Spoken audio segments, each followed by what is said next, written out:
Suara Pembaharuan Indonesia Televisi. Nyonya Sujiarti dan perseroan terbatas Riyadul Jana Amanah akan segera dilaporkan ke pihak kepolisian dan digugat secara perdata oleh Bapak Agung Pramono warga Manokwari, Papua Barat dalam permasalahan hukum perjanjian hibah.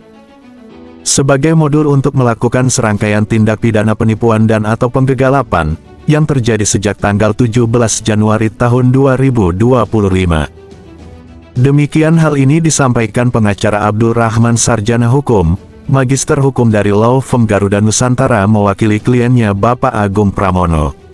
Dalam kesempatan ini lebih lanjut pengacara Abdul Rahman Sarjana Hukum, Magister Hukum menjelaskan. Sebetulnya permasalahan ini diawali sekitar bukan awal tahun 2024.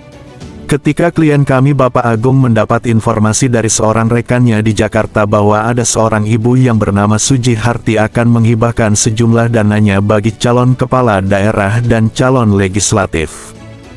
Yang baik yang akan terpilih maupun gagal semuanya pasti dibantu dengan dana hibah itu.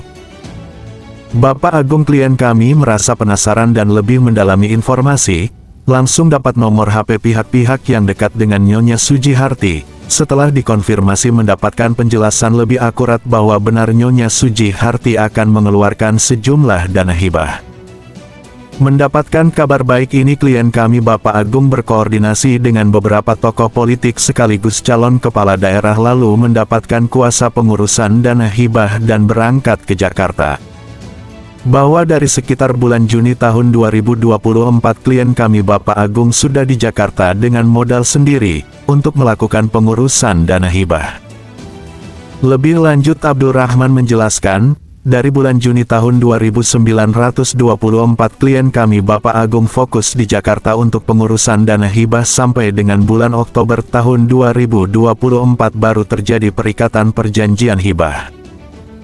Tapi anehnya dalam perjanjian itu Nyonya Sujiarti menarik lagi perseroan terbatas Riyadul Jana Amanah yang berkedudukan di Kota Bekasi sebagai pihak penampungan dana hibah yang akan ditransfer Nyonya Sujiarti ke rekening perseroan terbatas Riyadul Jana Amanah.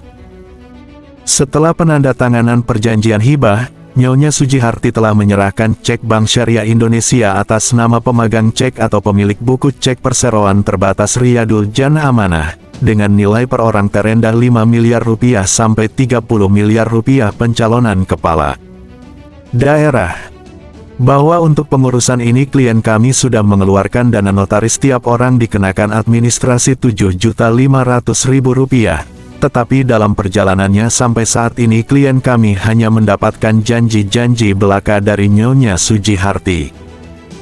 Data yang kami dapatkan Nyonya Sujiarti tidak hanya memungut biaya pengurusan 7.500.000 rupiah saja, tapi ada pihak-pihak lain sudah dimintakan dana dengan jumlah puluhan hingga ratusan juta untuk pengurusan ini dari kurang lebih 150 calon kepala daerah. Yang sekarang sudah sangat merasa dirugikan.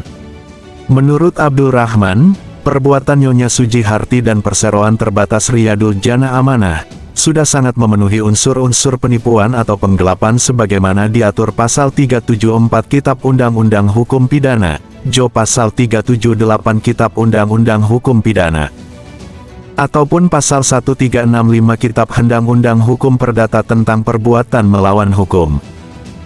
Dalam hal ini perseroan terbatas sebagai pemilik buku cek, secara nyata dan terlibat dalam permasalahan ini, karena buku ceknya telah dijadikan satu modus tindakan atau perbuatan kejahatan yang menyebabkan kerugian orang lain.